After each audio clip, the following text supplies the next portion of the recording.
찾았으면 천천히 같이 읽으시겠습니다. 대저 생명의 원천이 주께 있사오니 주의 광명 중에 우리가 광명을 보리이다. 지난 시간 하나님께서 죄인을 어떻게 구원하시는지 거기에 대한 복음 말씀을 전해 들으셨습니다. 하나님이 세상을 창조하시고 특별히 마지막에 사람을 창조하셨죠. 그리고 사람에게 하나님을 닮은 영혼을 불어넣어 주셨습니다. 하나님은 모든 생명의 원천이라고 이 시편 36편에서 말씀하신 것처럼 사람의 모든 그 생명을 주관하시는 분이 하나님이시죠. 하나님은 사람에게 생명을 줄 뿐 아니라 생명을 가져가실 수 있는 그런 권리가 있으신 분입니다. 지난번에 말씀드렸지만 내가 은행에 계좌에 입금을 했으면 어때요? 그 입금되어 있는 돈 내가 마음대로 빼낼 수 있어요? 없어요? 빼낼 수 있잖아요. 내가 입금했으니까. 마찬가지로 생명을 주신 하나님께서 하나님의 임의대로 하나님의 뜻대로 모든 사람의 생명을 거두어 가실 수 있다는 것이죠. 많은 사람들이 영생을 얻기를 원합니다. 하지만 문제는 에덴 동산에서 아담과 하와의 범죄 이후에 사람이 생각과 모든 그 능력이 타락해 버렸어요. 그래서 영생, 어떤 영원히 사는 그런 영생에 대한 얘기를 들으면 이 세상에서 행복을 누리고 정말 잘 먹고 잘 사는, 요즘 젊은 사람들이 말하는 시대의 풍조가 욜로라는 게 있거든요. 욜로. 영어인데요. You only live once의 약자입니다. 어차피 한 번 사는 인생인데 폼나게 살아보자는 거예요. 그러니까 좀 힘든 일 안 하려고 하잖아요. 조금이라도 돈을 모으면 그 돈 가지고 해외여행 다녀오고 다시 조금 쉬다가 단기 알바라든가 이런 일을 하면서 돈을 모읍니다. 미래에 대한 저축하지 않아요. 그냥 그때그때 쓰는 걸로 만족하고 사는 거예요. 물론 그게 꼭 청년 세대에 대해서 그들만 탓할 수는 없는 것이죠. 우리 시대의 그 구조 자체가 승자 독식 구조라 그러잖아요. 이긴 사람이 다 뺏어가는 그런 구조다 보니까 2위는 기억하지 않는 그런 세상이 되어버렸습니다. 그런데 과연 그런 것들이 점점 나아지는 시대가 올 것인지 이 성경은 그렇지 않다라고 말씀하십니다. 하지만 하나님은 반드시 그 세상을 회복하시겠다라고 말씀하셨고 지난번에 우리가 배웠던 마지막 시대의 징조처럼 이제 그러한 시대로 우리가 점점점 달려가고 있는 겁니다. 우리가 구원을 받아야 될 이유가 그것이 너무나 급한 이유가 바로 거기 있다라고 어제 말씀을 드렸습니다. 특별히 오늘 구원 말씀을 통해서 복음 말씀을 통해서 하나님의 그 죄인을 어떻게 구원하시는지 말씀을 들으셨을 거예요. 하나님은 모든 사람에게 진정한 영원한 생명을 주기를 원하십니다. 방금 읽었던 시편 36편 9절에 생명의 원천이 주께 있사오니 라고 말씀하시는데요. 실제로 하나님께서 창조하신 자연 만물을 살펴보면 너무나 신비롭고 놀라운 일들이 있습니다.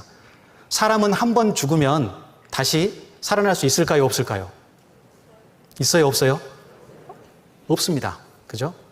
임사체험은 죽은 게 아니라 죽은 것과 비슷한 상태라는 뜻이거든요. near death입니다. 죽음에 가까운 상태지 완전히 죽은 상태는 아닙니다. 그때 영혼의 존재를 확인할 수 있다는 것이죠. 하지만 죽음은 별개의 문제입니다. 죽음은 완전히 영혼이 떠나는 거거든요. 그래서 하나님께서 그 생명을 주관하시기 때문에 죽음은 끝이 아니고 흙으로 만든 몸에서 영혼이 빠져나가는 그걸 얘기하는 것이죠. 죽음은 끝이 아니고 단지 분리라는 거예요. 분리된 영혼은 다음 세상으로 가게 되고 그 세상은 영원한 세상이라고 성경은 말씀하고 계십니다. 특별히 그 죽은 사람을 그렇다면 다시 살릴 수 있는 능력 하나님께 있을까요? 없을까요? 하나님께 있습니다. 하나님께서 창조하신 자연 만물을 살펴보면 우리에게 간접적으로 그 증거를 보여주시거든요. 사람은 영원히 살고 싶어 합니다. 하지만 영원히 살 수가 없죠. 하나님께서 그 사람의 수명을 정하셨기 때문이죠. 인생의 연수가 70이요 강건하면 80이라도 그 연수의 자랑은 수고와 슬픔뿐이라고 말씀하셨잖아요. 그죠?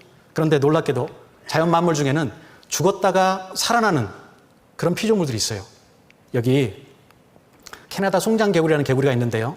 개구리는 보통 겨울잠을 자죠. 그죠? 근데 이 개구리는 겨울잠 정도가 아니고요. 완전히 얼어버립니다. 체온이 영하 6도가 돼버려요. 동물이 얼어버리면 어때요? 다시 살아날 수 있어요? 없어요? 못 살죠. 동사되는 거잖아요. 근데 이 개구리는요. 다음 봄에 다시 살아납니다. 거기다 영상 하나 보여드릴게요.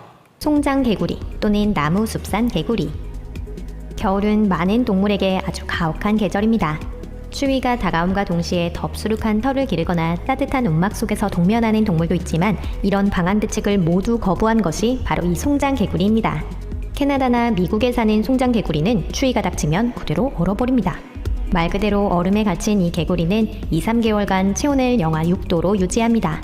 심장이 멎고 회호흡도 하지 않고 신체 기능은 모두 정지합니다.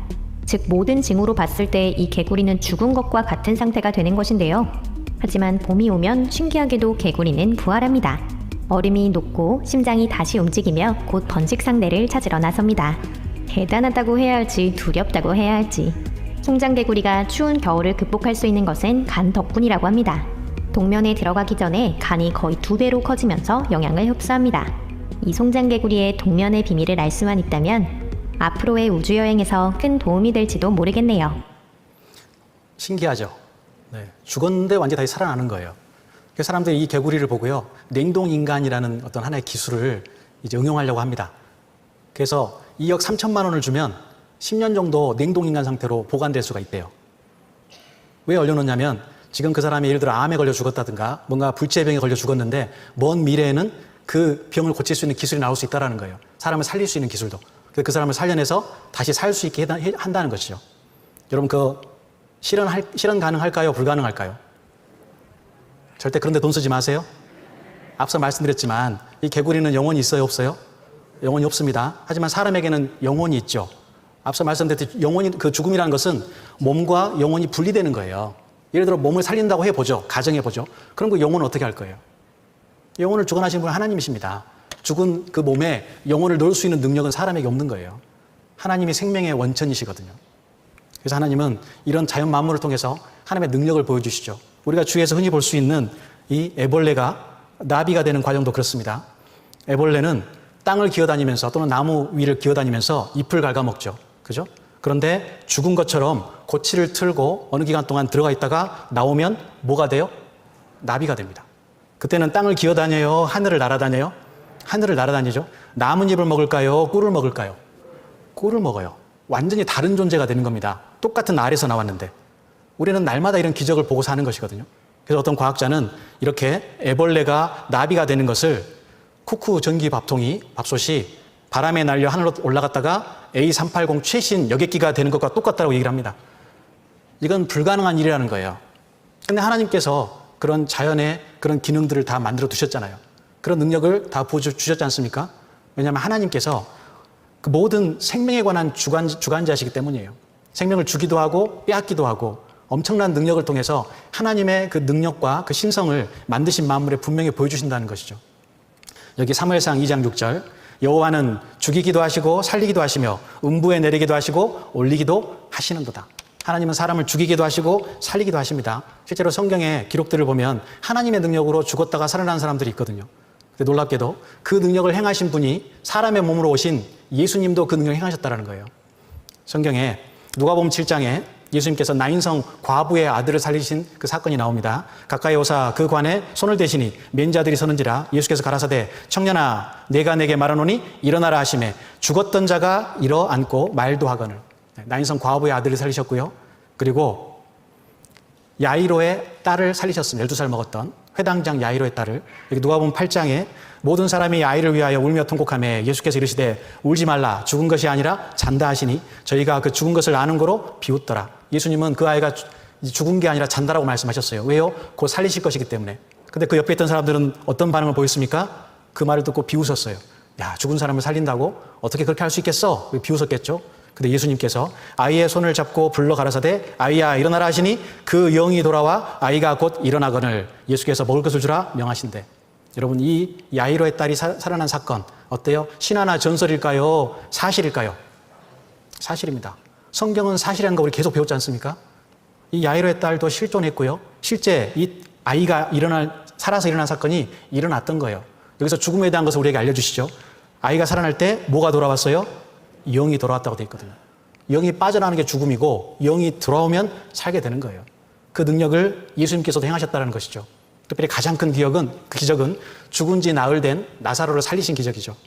요한복음 11장에서 이 말씀을 하시고 큰 소리로 나사로야 나오라 부르시니 죽은 자가 수족을 배로 동인채로 나오는데 그 얼굴은 수건에 쌓였더라. 예수께서 가라사대 풀어놓아 다니게 하라 하시니라.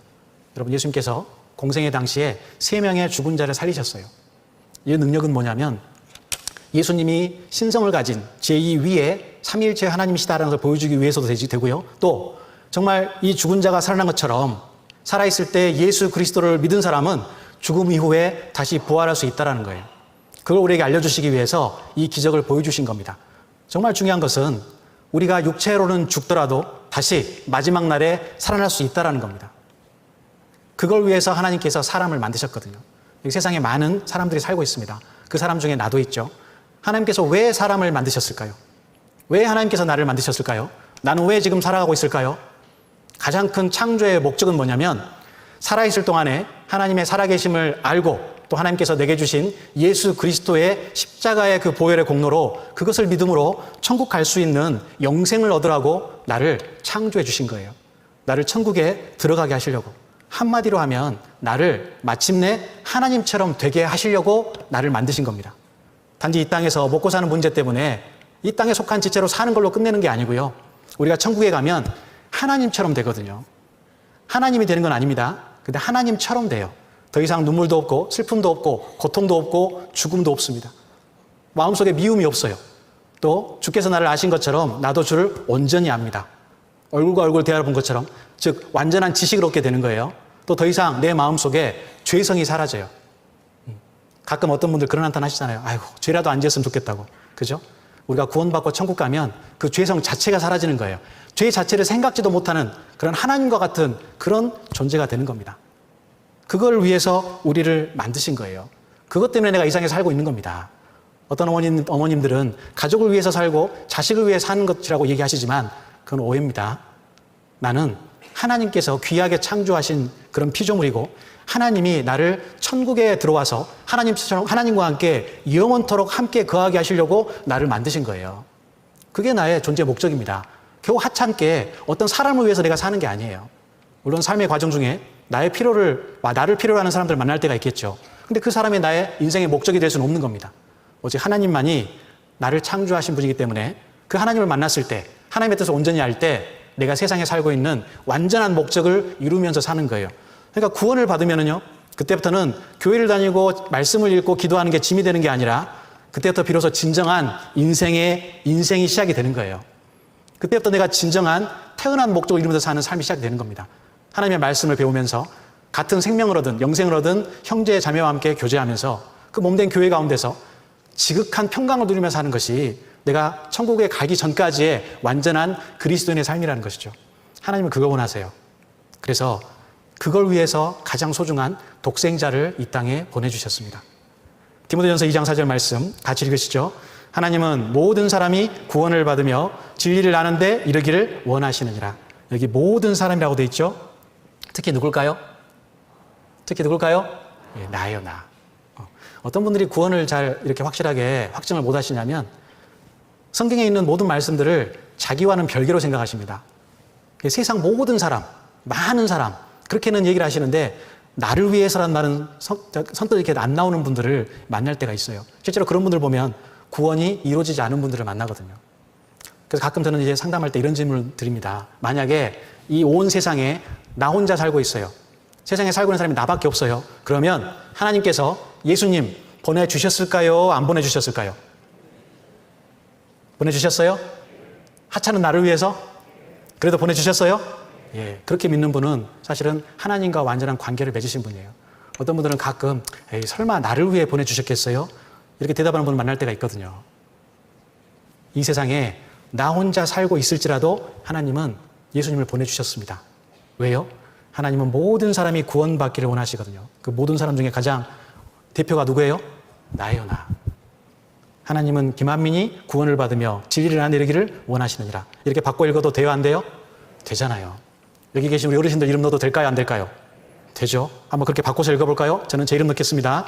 하나님은 김한민이 구원을 받으며 진리를 아는 데 이르기를 원하시느니라. 세상을 창조하신 하나님이 나에게 원하시는 게 이 딱 한 가지예요. 뭐예요? 구원을 받는 거예요. 구원을 받는 거. 그래서 그게 그 구원받는 게 그렇게 중요한 겁니다. 창조주 하나님이 내게 원하시는 거예요. 제발 구원받으라고. 그래서 하나님이 가장 아끼는 독생자를 이 땅에 보내주셨죠. 그게 하나님의 뜻이기 때문에.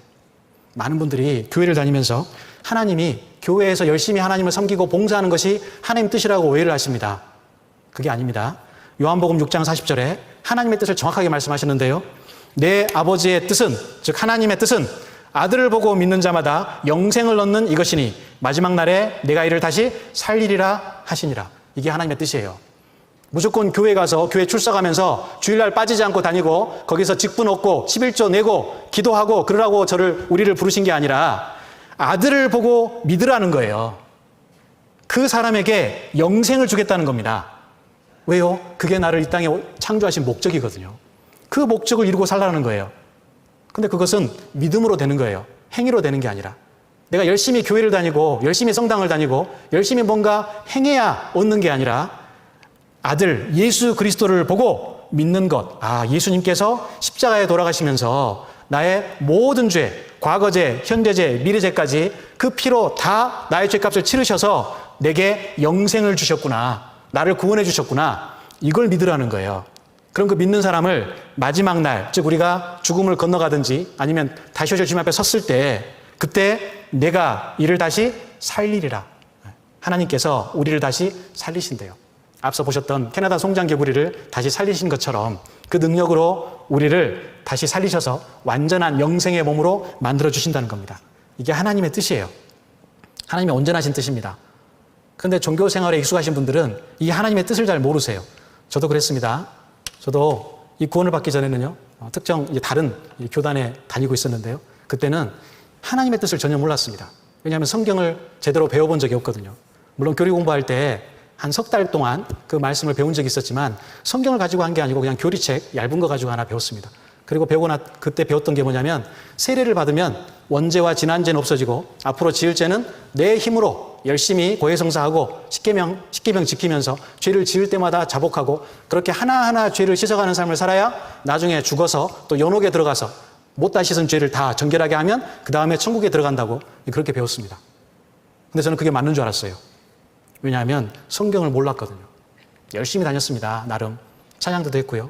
알지도 모르는 라틴어로 막 이렇게 찬양도 했어요. In excelsior anus Dei 막 이러면서 무슨 뜻인지 몰라요. 나중에 알았어요. 그게 하나님의 어린 양이라는 뜻이라는 것을 아누스 데이가. 근데 무조건 모르면서 주문하듯이 그렇게 찬양한다고 했습니다. 감동은 있었죠. 미사 드리고 나면 마음이 뭔가 깨끗해진 것 같아요. 아, 이런 마음이면 천국 가겠다. 근데 월, 화, 수, 목, 금토는 아무 상관없이 살아요. 마음대로 죄 짓고. 네. 죄를 지을 때 고해성사 할 때도요. 제 나름의 방법이 있었습니다. 그 신부님을 아니까 뭔가 좀 까다로운 죄 있잖아요. 창피한 죄. 그건 나중에 슬그머니 뒤에다 넣어요. 기타 이외에 고백하지 않는 죄에 대해서도 보속해 주시기를 바랍니다.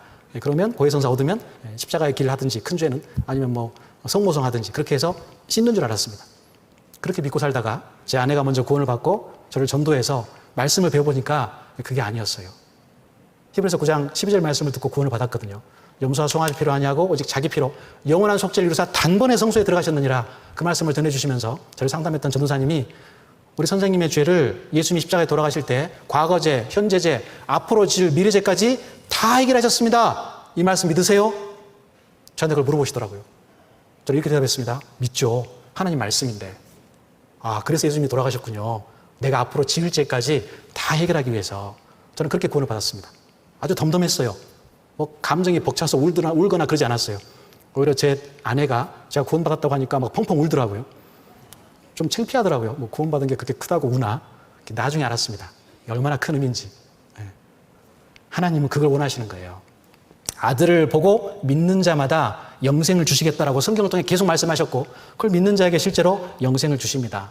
또 그 믿음을 가진 자는 반드시 다시 살리시는 거예요. 천국에서 하나님과 함께 영원토록 살게 하기 위해서. 그래서 가장 아끼는 독생자를 이 땅에 보내주셨죠. 요한복음 3장 16절 말씀 같이 읽으시죠. 하나님이 세상을 이처럼 사랑하사 독생자를 주셨으니 이는 저를 믿는 자마다 멸망치 않고 영생을 얻게 하려 하심이라. 아마 교회 다니시는 분들 이 말씀 잘 하실 거예요. 근데 이 말씀이 자기와 상관 있는 줄 전혀 모르고 암송하시는 분도 많이 만나봤습니다. 하나님이 이 세상이 누구예요? 세상이 누구예요? 나요, 나. 네. 하나님이 김한민을 이처럼 사랑하사 독생자를 주셨으니 바꿔 읽어도 되죠? 여기 계신 어르신들 이름 넣어도 되죠? 네. 하나님이 아무개를 이처럼 사랑하사 독생자를 주셨으니 얼마나 사랑하셨어요? 독생자를 주실 만큼. 저에게도 자녀가 둘 있습니다. 아들이 둘 있는데요. 혹시 제 아이들을 살리기 위해서 제가 죽어야 된다면 약간의 망설임이 있겠지만 요즘 말을 잘 안 들으니까 약간의 망설임이 있겠지만 그래도 줄 수 있을 것 같아요.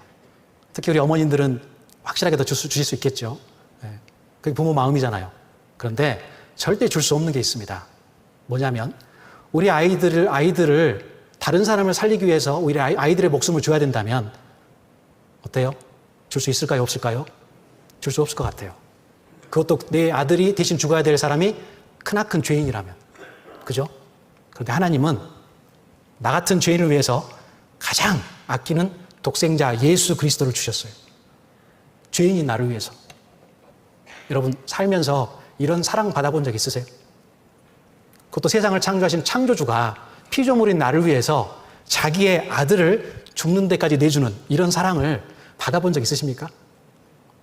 저 이때 처음 알았습니다. 아, 세상을 만드신 하나님이 나를 이렇게 사랑하셨구나. 아들을 주실 만큼. 사실은 구원을 받지 않으면 왜 지옥에 가냐면 이 창조주의 사랑을 거절하기 때문이에요. 죄가 많아서가 아니고요. 끝까지 이 하나님의 사랑을 거절하기 때문에 지옥에 가는 겁니다. 어떤 분들은 말씀하십니다. 하나님이 사람을 죄를 짓게 만들어 놓고 왜 지옥에 보내냐고. 오해죠. 하나님은 사람을 만드실 때 죄를 지을 수 있는 존재로 만드신 게 아니었어요. 자유의지를 가진 완전한 인격체로 만드셨죠. 자유의지가 없다면 그 사람은 완전한 독립적인 인격을 가질 수가 없는 거예요. 그죠? 만약에 우리에게 자유의지가 없어요. 프로그램화 되어 있습니다. 그럼 어때요? 우리는 사람일까요? 로봇일까요? 로봇이잖아요. 사람이 아닙니다. 하지만 하나님은 우리를 존중하기 때문에 자유의지, 선택할 수 있는 권리를 주셨어요. 오늘 이 말씀을 들으러 나올 수 있고 또 안 나올 수도 있었잖아요. 근데 나오는 쪽을 선택하셨잖아요. 그죠? 그 내 자유의지로 선택하는 거 아니겠습니까? 그 자유의지로 사람이 죄를 지은 겁니다. 자유의지로 하나님을 섬길 수 있는데 자유의지를 통해서 죄를 지은 거예요. 그래서 그때 또 우리에게 죄가 들어왔죠. 사람이 왜 지옥을 가냐면 그 자유의지 때문에 지옥에 가는 거예요. 하나님의 사랑을 끝까지 거부하기 때문에. 그 고집 때문에. 그런데 하나님은 그 사람이 지옥 가기를 절대 원하지 않으세요. 왜요? 가장 아끼는 독생자를 주셔서까지 구원해 놓았는데 그걸 믿기만 하면 천국 갈 수 있는데 그 사람이 지옥 가면 하나님 마음이 얼마나 슬프시겠습니까? 나를 천국 보내기 위해서 창조하셨는데 내가 구원받는 것은요 창조주 하나님께서 너무나 큰 기쁨이 돼요. 누가복음 15장에 죄인 하나가 회개하면 천국에서 회개할 것 없는 의인 99으로 인하여 기뻐하는 것보다 더 기뻐한다고 말씀하셨거든요. 천국에 있는 그 99의 의인보다 천국에 들어가 있는 사람보다 이 땅에서 지옥 갈 죄인이 회개하고 천국 갈 하나님의 자녀가 된다면 하나님은 그걸 더 크게 기뻐하신다는 거예요. 그만큼 하나님은 나의 구원을 원하시고 내가 구원받을 때 기뻐하시는 겁니다. 디모데전서 1장 15절 말씀, 이 말씀을 아주 좋아합니다. 같이 한번 읽어보실까요? 미쁘다 모든 사람이 받을 만한 이 말이여 그리스도 예수께서 죄인을 구원하시려고 세상에 임하셨다 하였도다. 죄인 중에 내가 괴순이라. 앞서 말씀드렸듯이 모든 사람, 세상, 죄인 이럴 때 누구 이름을 넣으라고요? 네, 각자 자기 이름을 넣으면 됩니다. 저는 이렇게 했습니다. 미쁘다 김한민이 받을 만한 이 말이여 그리스도 예수께서 김한민을 구원하시려고 세상에 임하셨다 하였도다. 죄인 중에 김한민이 괴순이라. 이렇게 읽어도 돼요? 안 돼요? 되고 말고요. 네. 그러면 우리 여기 계신 우리 어르신들, 형제자매님들 이름 넣어가지고 한번 읽어볼까요? 저는 제 이름 넣겠습니다. 각자 이름 넣어서 한번 읽어보시죠. 미쁘다 김한민이 받을 만한 이 말이여 그리스도 예수께서 김한민을 구원하시려고 세상에 임하셨다 하였도다. 죄인 중에 김한민이 괴순이라. 어때요? 예수님께서 누구를 위해서 오셨다고요? 나를 위해서 오셨다고요. 이게 아주 중요해요. 왜 중요하냐면 제가 설명해 드릴게요. 여기 미쁘다라는 말은 믿을만하다 그 말이죠. 하나님은 절대 시건치 않으십니다. 하나님은 말씀하신 것을 반드시 성취하시거든요. 지난번에 우리 배웠던 이스라엘의 예언의 성취 배우셨잖아요. 말씀대로 됐지 않습니까? 이 말씀도 말씀대로 이루어졌습니다. 2000년 전 예수님께서 이스라엘 땅에 오셨어요. 미쁘다 모든 사람이 받을 만한 이 말이여 그리스도 예수께서 죄인을 구원하시려고 세상에 임하셨다 하였도다. 죄인 중에 내가 괴순이라. 지난 시간 배우셨듯이 예수님이 2000년 전에 이스라엘 땅에 오셔서 십자가에 돌아가셔서 피를 흘려서 죄인을 위해 구원하는 일을 하셨죠. 그죠? 근데 지금 예수님 이 땅에 계셔요? 안 계세요? 이 땅에 계세요? 안 계세요? 계세요? 육신으로 계세요? 안 계세요? 안 계시죠. 돌아가신 지 4일 만에 부활하셔서 제자들과 40일 동안 같이 지내시다가 하늘로 올라가셨습니다. 그죠? 그럼 지금 안 계세요. 이게 왜 중요하냐면요. 앞서 디모데전서 1장 15절 말씀에서 예수님이 이 땅에 왜 오셨다고 말씀하셨죠? 죄인을 구원하시려고. 죄인 누구요? 나를 구원하려고 이 땅에 오셨어요. 근데 예수님 이 땅에 지금 계세요? 안 계세요? 안 계시죠. 잘 들으십시오. 그럼 예수님께서 죄인인 나를 구원해놓고 가셨을까요? 아니면 구원하지 않고 그냥 가셨을까요? 네, 그게 중요합니다. 이제 나의 구원은 내가 얼마나 착하게 살았냐, 내가 얼마나 죄를 안 지었냐, 거기에 있는 게 아니에요. 그죠? 나의 구원은 예수님이 나를 위해서 돌아가셨을 때 나의 모든 죄가 다 없어졌냐 그렇지 않느냐 그게 중요한 거예요. 그죠? 내가 천국 가고 못 가고는 나에게 달리는 게 아니라 이제 예수님에게 달리는 거죠. 예수님이 나를 구원해놓고 가셨으면 나는 그걸 그냥 받아들이면 되는 거예요. 그죠? 근데 내가 아무리 노력해도 예수님이 나를 위해 구원을 해주지 않으셨다면 내가 아무리 애쓰고 힘써도 나는 천국에 못 가는 거예요. 맞죠? 그럼 내가 확인할 것은 뭐예요? 예수님이 나를 위해 나의 모든 죄를 다 갚아놓고 가셨냐 안 가셨냐 그게 중요한 거예요. 그것만 내가 확실하게 알고 믿으면 나는 천국 갈 수 있는 것이죠. 잘 아시는 말씀이죠. 요한복음 1장 29절 말씀에 이튿날 요한이 예수께서 자기에게 나오심을 보고 가로되 보라 세상 죄를 지고 가는 하나님의 어린 양이로다. 예수님이 이 땅에 세상 모든 사람들의 죄를 지고 이 죄를 갚기 위해서 이 땅에 오셨죠. 세상 죄는 인류 역사의 시작부터 끝까지 세상 모든 사람들의 모든 죄를 세상 죄라고 우리 지난 시간에 배웠죠. 그럼 그 세상 죄 속에 내 죄, 나의 죄 들어갈까요? 안 들어갈까요? 들어가겠죠. 그럼 내가 지금까지 지었던 죄만 들어갈까요? 앞으로 지을 죄까지 다 들어갈까요? 앞으로 지을 죄까지 다 들어갑니다. 내가 인생을 사는 동안, 즉 태어나서 죽을 때까지 내가 지은 죄, 짓고 있는 죄뿐만 아니라 앞으로 지을 죄까지 다 예수님께서 담당하셨어요. 보라, 세상 죄를 지고 가는 하나님의 어린 양이로다. 이제 지금 나한테 그럼 죄 있어요, 없어요? 죄가 없죠. 정확하게 얘기하면 죄의 심판이 없습니다. 제가 이 말씀을 드리냐면 어떤 분들은 죄가 없어졌다고 하니까 목사님, 근데 저는 지금도 제 죄가 생각이 나거든요. 제 죄가 없어졌으면 제가 지었던 죄도 생각이 안 나야 되잖아요. 근데 제 계속해서 그 죄가 생각이 나요. 그럼 죄가 안 없어진 거 아니에요? 이렇게 물어보십니다. 네. 제가 그분께 이렇게 말씀드렸어요. 구원을 받는다고 해서 우리가 기억 상실증에 걸리는 게 아닙니다. 그죠? 우리가 지었던 죄 다 생각나잖아요. 그 죄의 기억이 없어지는 게 아닙니다. 그럼 예수님께서 십자가에 돌아가실 때 뭐가 없어졌을까요? 우리가 받을 죄의 심판, 그 죄값이 없어진 거예요. 아시겠죠? 내가 그 죄값을 치러야 되기 때문에 지옥에 가는 거거든요. 근데 내 죄값을 예수님이 가지고 가셔서 그 죄값을 예수님의 피로 대신 갚으셨기 때문에 내가 지옥에 안 가는 거예요. 이해되시죠? 죄 자체가 없어진 게 아닙니다. 죄의 심판이 없어진 거예요. 죄의 심판이. 여전히 나는 죄를 지은 거 기억나죠. 왜 기억 안 납니까? 또 앞으로도 죄를 지을 건데 앞으로 죄를 지으면 그럼 그 죄는 다시 생겨나는 거예요? 죄값이? 그게 아닙니다. 앞으로 지을 죄까지도 그 죄값을 미리 다 가져가신 거예요. 그래서 내가 완전한 구원을 얻게 되는 것이죠. 믿음으로. 그러면 우리의 죄를 예수님께 누가 넘겼을까요? 내가 눈물 콧물 쏟으면서 자백하고 고백하면 그때 내 죄가 없어질까요? 어떤 분들은 교회 다니는 분들이 그렇게 믿거든요. 그 새벽 기도 가서 계속해서 눈물 콧물 쏟으면서 자백 기도합니다. 주여 주여 하면서 제발 이 죄를 좀 용서해 주십시오. 다 갚아놨다고 그렇게 말씀해도 날마다 가서 목이 쇠라 죄를 지을 때마다 그렇게 가서 애터지게 기도합니다. 믿음이 좋은 것 같죠? 근데 그분은 앞으로 지을 죄까지 다 용서해놨다는 걸 안 믿는 거예요. 그래서 그렇게 목이 터지라고 이렇게 외치는 겁니다. 물론 자백은 해야 됩니다. 내가 죄를 지었을 때 하나님 앞에 하나님의 자녀로서 나의 부끄러운 죄를 고백하고 그 죄에 대한 회개를 해야 되는 것이죠. 하지만 그것 때문에 지옥에 가진 않아요. 왜요? 예수님께서 내 죄를 다 갚으셨기 때문에 죄값을. 그리고 나의 죄를 예수님께 옮기신 분이 누구냐면 내가 그래서 고백하고 외쳐서 옮겨지는 게 아니고요. 하나님이 나의 모든 죄를 예수님께 옮겨 놓으셨어요. 여기 이사야서 53장 6절 말씀은 예수님 태어나시기 500년 전의 예언입니다. 약 500년 전에. 같이 한번 읽어보시죠.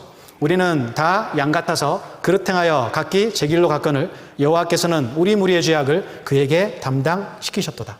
우리는 다 양 같아서 그릇 행하여 각기 제 길로 갔거늘 양은 목자가 없으면 자기 마음대로 간다 그래요. 시력이 안 좋기 때문에. 그리고 그렇게 다니다가 비탈길에서 한번 넘어지면 일어날 수가 없답니다. 숏다리라 발이 짧아가지고 일어날 수가 없대요. 그럼 여기에 있는 가스가 차가지고 마침내 죽게 된대요. 아니면 맹수의 습격을 받게 되거나. 그래서 우리는 다 그렇게 마음대로 죄짓고 살다가 결국 지옥에 들어가서 영원토록 형벌을 받을 그런 운명이었습니다. 그런데 하나님께서 나를 불쌍히 여겨주셔서 나의 모든 죄를 그에게 예수님에게 넘기셨어요. 나의 모든 죄를 예수님께 넘기신 분이 누구세요? 하나님이세요. 즉 이걸 그림으로 설명해 보면 우리는 다 양 같아서 그릇 행하여 각기 제 길로 갔거늘 여호와께서는 하나님께서는 우리 무리의 죄악을 나의 죄를 그에게 예수님께 담당시키셨도다. 누가 나의 죄를 예수님께 옮겼다고요? 하나님께서. 내가 눈물 콧물 쏘면서 자백하면서 옮겼다고요? 아니요. 누가 옮기셨다고요? 하나님께서. 이게 중요합니다. 만약에 내가 고백을 해야만 예수님께 옮겨진다면 어때요? 예수님께서 담당하실 나의 죄가 완벽하게 다 없어질까요? 여러분 지금까지 지었던 죄 다 기억하세요? 큰 죄만 기억나잖아요. 또 내가 무심코 했던 행동이 다른 사람의 마음을 상하게 했어요. 그 사람을 불편하게 했어요. 그럼 그 죄예요, 아니에요? 죄잖아요. 근데 나는 그 죄 알아요, 몰라요? 나는 몰라요. 그럼 그 죄는 안 없어졌죠. 그럼 나는 지옥 가야 되는 거예요. 그렇게 죄가 없어지는 게 아닙니다. 하나님이 나의 모든 죄를 예수님께 옮겨 놓으셨어요. 중요한 것은 하나님은 내가 지금까지 지었던 죄 다 아시죠? 그죠? 내 지금 마음속에 있는 죄 하나님 아실까요? 모르실까요? 다 아십니다. 그럼 더 중요한 게 그럼 내가 앞으로 지을 죄는 하나님은 아실까요? 모르실까요? 아시고 말고요. 우리가 지구에서 받는 태양빛은 8분 19초 전에 태양을 출발한 빛입니다. 사실은 과거의 빛이에요. 근데 우리는 그 빛을 지금 받고 있거든요. 현재라고 생각하고 있습니다. 하지만 하나님께는 태양을 지금 출발하는 빛이나 지구에서 받는 빛이나 우주 끝에서 보는 태양빛이나 다 똑같아요. 시간을 누가 만드셨죠? 하나님을 만드셨거든요. 이 우주를 누가 만드셨죠? 하나님이 만드셨어요. 하나님께는 과거, 미래가 없습니다. 모든 게 다 현재예요. 하나님은 나의 모든 죄를 아십니다. 내가 앞으로 지을 죄까지 다 아세요. 그래서 나의 그 모든 죄를 예수님께 옮기고 예수님은 나의 죄를 갚기 위해서 피를 흘려서 나의 모든 죄를 갚으셨죠. 지금 죄 있어요, 없어요? 심판받을 죄 있어요, 없어요? 없죠. 죄 없는 사람 어디 가죠? 천국 가는 거예요. 그래서 내가 죄를 안 지어서 천국 가는 게 아니라 내가 지금까지 지었던 죄, 앞으로 지을 죄까지 그 죄의 심판을 예수님께서 다 해결해 주심으로써 내가 죄를 용서받아서 그래서 천국에 가는 거예요. 이렇게 천국에 가는 겁니다. 이게 복음이에요. 어려워요, 쉬워요? 복음은 쉽습니다. 어렵지 않아요. 근데 자꾸 왜 이 구원을 못 받냐면, 이 복음을 못 받으냐면 자기가 가지고 있는 경험들을 앞세우는 거예요. 그래도 뭔가 해야 천국 가죠. 염치 없이 어떻게 그냥 공으로 간답니까? 자기가 뭔가를 보상을 받고 싶은 그런 심리가 있는 거예요. 그게 인간적으로는 좋은 것 같지만 사실 하나님 앞에는 그게 악이 될 수 있습니다. 과거에 예수님 오시기 전에는 구약시대에는 짐승을 통해서 우리의 죄를, 지나간 죄를 용서받았죠. 그 시대 사람들의 죄를. 그래서 피를 흘려서 짐승의 피로 그 죄를 갚았습니다. 그런데 이것은 그림자죠. 히브리서 10장 5절 말씀에 그러므로 세상에 임하실 때 가라사대 하나님이 제사와 예물을 원치 아니하시고 오직 나를 위하여 한 몸을 예비하셨도다. 여기 이 성경에 나는 원래대로 뜻으로는 이 나가 누굴까요? 이 나가 누굴까요? 예, 예수님입니다. 예수님이 세상에 임하실 때, 예수님이 성육신할 때 그때 얘기하는 거예요. 예수님께서 하나님께 드리는 말씀입니다. 이 히브리서 10장 말씀은 하나님이 제사와 예물을 원치 아니하시고 오직 나를 위하여 예수님, 말씀으로 계셨던 그 예수님을 위하여 한 몸, 예수님이 인간으로 오실, 육신의 몸으로 오실 그 몸을 예비하셨다 그 말이에요. 성육신을 얘기하시는 거예요. 근데 이거는 우리가 확장해서 해석해도 은혜가 됩니다. 이 나를 사실은 죄인인 나로 바꿔서 해석해도 괜찮습니다. 왜 그럴까요? 예수님은 나를 위해서 이 땅에 오셨거든요. 죄인인 나를 위해서 십자가에서 필려 돌아가시면서 나를 구원하기 위해서 이 땅에 오셨거든요. 그래서 예수님의 그 몸은 나를 위해서 예비된 몸이 될 수 있다는 거예요. 예수님 이 땅에 육신의 몸으로 오셨습니다. 누굴 위해서요?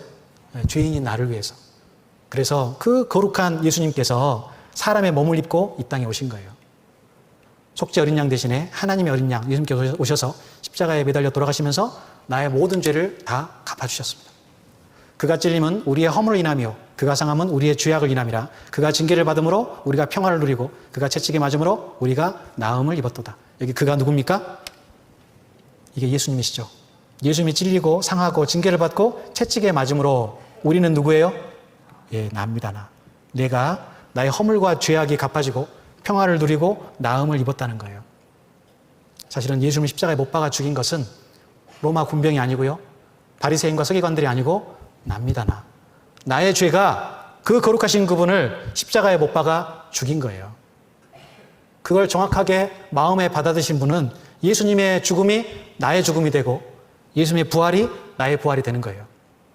예수님의 그 십자가의 피가 내게 흐르고 넘쳐서 나의 모든 죄를 다 덮어서 내가 이제 하나님 앞에 의인이 됐다는 것을 믿을 수 있는 것이죠. 요한복음 19장 30절 말씀, 앞 시간에도 배우셨지만 너무나 정말 아름다운 말씀이잖아요. 그럼 같이 한번 읽어보실까요? 예수께서 신 포도주를 받으신 후 가라사대 다 이루었다 하시고 머리를 숙이시고 영원히 돌아가시니라. 다 이루었다. 무슨 뜻입니까? 다 갚았다 그 뜻이죠. 헬라어, 그리스어로 테텔레스타이라고 어제 앞 시간에 배우셨죠? 뭘 다 갚으셨어요? 나의 죄 값을, 나의 죄 값을 다 갚으셨어요. 뭘로요? 예수님의 피로, 흠없고 점없는 어린 양 같은 예수 그리스도의 피로 나의 죄 값을 다 갚으셨어요. 언제요? 언제요? 2000년 전에. 네. 나는 그걸 오늘 알았다면 오늘 내가 구원을 받은 것이죠. 예수님이 이미 나의 죄값을 치러 놓으셨는데 나는 그걸 이제 오늘 알고 믿게 된 거예요. 하지만 예수님은 이미 2000년 전에 나의 죄값을 미리 다 갚아 놓으셨습니다. 그래서 내게 성경을 주시고 그 말씀 알려주신 것이죠. 아까 제가 이 말씀으로 구원받았다고 말씀드렸습니다. 아마 이 말씀으로 구원받으신 분들이 많이 계실 거예요. 같이 한번 읽어보실까요? 염소와 송아지 피로 아니하고 오직 자기 피로 영원한 속죄를 이루사 단번에 성소에 들어가셨느니라. 네. 우리는 오직 예수 그리스도 예수 안에는 구속으로 말미암아 하나님의 은혜로 값없이 구원을 받습니다. 모든 사람이 죄를 범했기 때문에 하나님이 예수님을 모든 사람의 구원을 위해 보내주신 것이죠. 왜 하나님께서 모든 사람의 구원을 받기를 원하십니까? 모든 사람이 죄인이기 때문에 그런 거예요. 어떤 분들은 자기는 예수님이 필요 없는 것처럼 얘기합니다. 왜냐하면 그분은 자기가 죄인임을 깨닫지 못하기 때문이죠. 하지만 우리 모든 사람은 예수님이 필요해요. 왜요? 모든 사람이 죄를 범했기 때문에. 모든 사람이 죄인이기 때문에 모든 사람은 반드시 예수님을 만나야 됩니다. 세상에 착하게 사는 사람이나 다른 종교를 믿는 사람이나 아니면 연쇄살인범이나 누구든지 간에 누구든 예수 그리스도를 통해서만 구원을 받는 거예요. 그게 하나님의 은혜거든요. 값없이 오직 은혜로 믿기만 하면 천국 갈 수 있는 그 길을 예수님이 십자가를 통해서 우리에게 열어주셨습니다. 그리고 예수님은 부활하셨어요. 여기 기독교의 힘은 바로 이 빈 무덤에 있습니다. 세계 4대 성인들의 그 죽음 또는 그들의 무덤은 지금도 존재하죠. 알려져 있습니다. 하지만 예수님의 무덤은 없어요. 왜냐하면 그분은 다시 살아나셨거든요. 죽은 지 사흘 만에 다시 부활하셨습니다. 그건 두 가지 의미가 있습니다. 하나는 예수님은 죄가 없으신 분이라는 거예요. 그죠? 죄의 삭시 뭡니까? 사망이죠. 근데 죽음은 예수님을 가둬둘 수가 없어요. 왜요? 그분은 죄가 없으신 분이기 때문에. 그분께서 살아나신 것입니다. 두 번째는 우리도 그렇게 부활한다는 거예요. 마침내 종국에는 우리의 몸도 완전한 형태로 부활합니다. 그걸 알려주기 위해서 첫 번째 열매로 예수님이 부활하신 거예요. 예수님이 부활하신 이후에 제자들께 이렇게 얘기했습니다. 너희에게 평강이 있을지어다. 더 이상 죄와 사망이 우리를 억압할 수가 없는 거예요. 사람이 아무리 돈이 많아도 이길 수 없는 게 있죠. 해결할 수 없는 문제가 뭡니까? 죽음이잖아요. 근데 예수님은 우리에게 그 죽음조차도 해결할 수 있는 귀한 영생을 주셨습니다. 구원을 주셨어요. 그래서 자신의 못 박힌 손과 발, 옆구리를 보여주시면서 너에게 평강이 있을지어다라고 말씀하신 거예요. 내가 평강을 수 있는 가장 중요한 근거는 바로 예수님의 십자가의 보혈입니다. 예수님은 우리 범죄함을 위하여 내어주었고 또 우리를 의롭다 하기 위하여 살아나셨어요. 이게 어떤 뜻이냐면요. 군대에서 이등병이 죄를 지어서 영창에 갔습니다. 그런데 사령관이 그 이등병을 감옥으로부터 영창으로부터 다시 나오게 했어요. 그게 죄를 없애준 거죠. 즉 예수님이 돌아가시면서 우리의 죄를 다 갚아주셨어요. 그 뜻입니다. 그런데 영창에서 나온 이등병을 장군을 시켜줬어요. 별을 하나 달아줬어요. 영전시켜줬죠. 영광을 준 겁니다. 그것처럼 예수님은 죄를 우리의 죄를 사했을 뿐만 아니라 우리를 의롭다 해주셨어요. 너는 거룩하다 그 뜻이거든요. 우리에게 큰 영광까지 주셨습니다. 무엇을 통해서요? 부활을 통해서요. 예수님의 부활이 이렇게 큰 의미가 있는 거예요. 예수님이 부활하지 않으셨다면 또 부활을 믿지 않는다면 그 믿음은 헛것이라고 고린도서 15장에 계속 말씀하십니다. 예수님은 부활하셨어요. 그 부활의 증인들이 너무나 많거든요. 만약에 예수님의 부활이 거짓말이었다면 우리에게 이 성경은 올 수가 없었습니다. 이 성경이 기록될 당시 그때 증인들이 살아있었거든요. 예수님의 부활을 목격했던 증인들이. 그게 거짓말이라면 성경을 다 없애버렸겠죠. 거짓말이라고, 사기꾼들 책이라고. 근데 이 성경은 그때도 살아남았고 확실한 증인의 말을 통해서 계속 우리에게 전해진 거예요. 예수님의 부활은 역사적인 사실입니다. 그게 우리 믿음의 근거가 된 거예요. 믿음은 한마디로, 구원은 한마디로 바로 이겁니다. 같이 읽으시죠. 예수님께서 나를 위해 죽으셨다는 거예요. 이렇게 믿으시죠? 이렇게 믿으시죠? 예수님의 죽음이 나의 죽음이고 예수님의 부활이 나의 부활이다. 이렇게 믿고 계시죠? 예. 그렇게 믿는 분이 하나님의 자녀로 거듭나신 분이에요. 여기 로마서 5장 8절 말씀 같이 한번 읽어보실까요? 우리가 아직 죄인 되었을 때 그리스도께서 우리를 위하여 죽으심으로 하나님께서 우리에게 대한 자기의 사랑을 확증하셨느니라. 이 말씀은 정말 참 읽으면 읽을수록 은혜가 되는 말씀이죠. 내가 착해서 구원을 받았어요? 내가 구원받을 만해서 구원을 받았을까요? 아닙니다. 내가 아직 죄인 되었을 때, 나는 여전히 죄짓고 살 때 하나님이 나를 불쌍히 여겨주셔서 오직 은혜로 구원해 주신 거예요. 그러니까 나는 구원을 받았다고 해서 자랑할 게 있어요, 없어요? 하나도 없습니다. 내 힘으로 구원받은 게 아니에요. 내가 뭔가 노력하고 착해서 구원받은 게 아니라니까요. 나는 죄만 짓고 살았습니다. 죄의 덩어리예요. 그런데 그런 나를 위해서 하나님께서 그리스도를 보내주심으로 나를 구원해 주신 거예요. 그리스도께서 우리를 위하여 죽으심으로 하나님께서 우리에게 대한 자기의 사랑을 확증하셨느니라. 여러분, 우리가 왜 구원받았을까요? 왜 구원받았죠? 하나님이 나를 사랑하시기 때문에 구원하신 거예요. 다른 이유가 없습니다. 하나님의 사랑으로 나를 구원을 받은 거예요. 여기 한 단편 영화가 있는데요. 뭐라고 설명해야 될까요? 강 위에 기차가 지나갈 수 있도록 철교를 설치해 놨습니다. 근데 이 철교가 낮기 때문에 배가 지나갈 때는 이게 위로 올려줘야 돼요. 거기에 근무하는 아버지와 아들의 이야기인데요. 이 다리가 열려져 있는 상태에서 기차가 오기 시작했어요. 근데 아들이 다리를 내리기 위해서 기관실로 내려가서 사이에 끼어버렸습니다. 그때 아버지가 그걸 발견하게 됐습니다. 그 다리를 내리면 아들이 죽어요. 근데 다리를 내리면 아들이 죽지만 다리를 만약에 내리지 않고 그대로 놔두면 기차에 탄 그 많은 사람들이 죽습니다. 아버지는 어떤 선택을 했을까요? 이건 마치 이 말씀을 그대로 우리에게 보여주시는 감동적인 그런 영상인데 사실은 실화였다라고 그렇게 전해지고 있습니다. 아카데미상에 노미네이트도 됐었다 그래요. 이 작품이. 이 모스트라는 작품인데요. 다리란 뜻입니다. 한번 보시죠. Za hodinu pojede vlak, jo. Za 30 minut pro tebe přijdu a půjdeme nahoru a zobudíme kuštičku pak. Položíme na... 아빠가 일하러 가고 아들에게 강가에서 낚시를 하고 있으라고 그렇게 얘기를 한 겁니다. Tak jo. 아버지 당신의 마음이 있는 곳에 나의 마음이 있기를 원해요. 아버지 당신의 눈물이 고인 곳에 나의 눈물이 고이길 원해요. 아버지 당신이 바라보는 영혼에게 나의 두 눈이 향하길 원해요. 아버지 당신이 울고 있는 어두운 땅에 나의 두 발이 향하길 원해요. 나의 마음이 아버지의 마음 알아. 내 모든 뜻 아버지의 뜻이 될 수 있기를. 나의 온몸이 아버지의 마음 알아. 내 모든 삶 당신의 삶 되기를.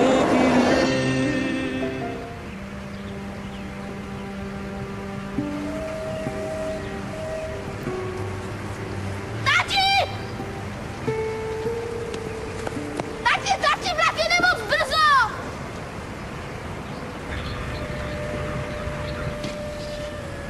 Tati, ten vlak jede moc brzo!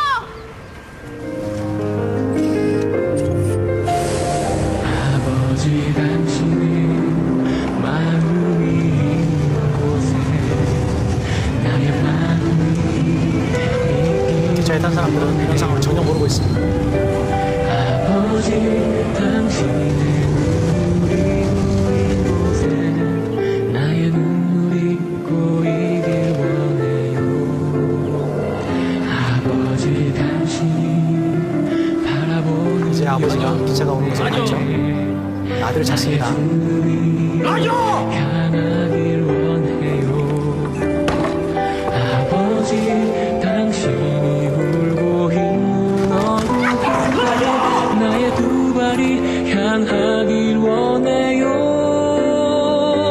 나의 마음이 아버지의 마음 알아. 내 모든 뜻 아버지의 뜻이 될 수 있기를.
우리도 이 기차에 탄 사람처럼 우리의 운명을 전혀 모르고 살고 있었죠.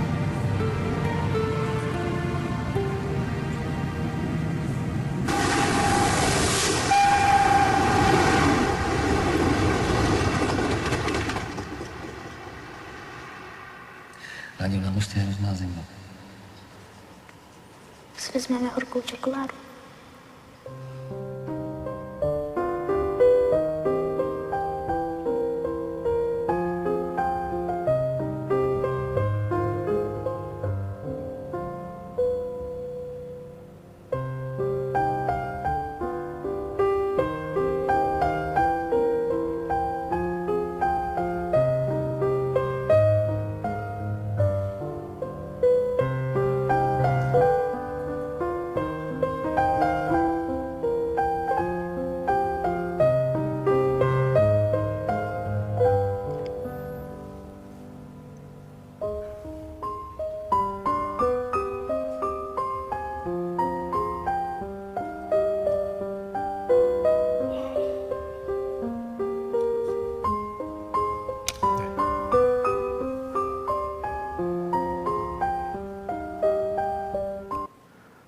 보이지 않는 하나님께서 하나님의 그 사랑을 예수 그리스도 통해 우리에게 보여주신 거예요.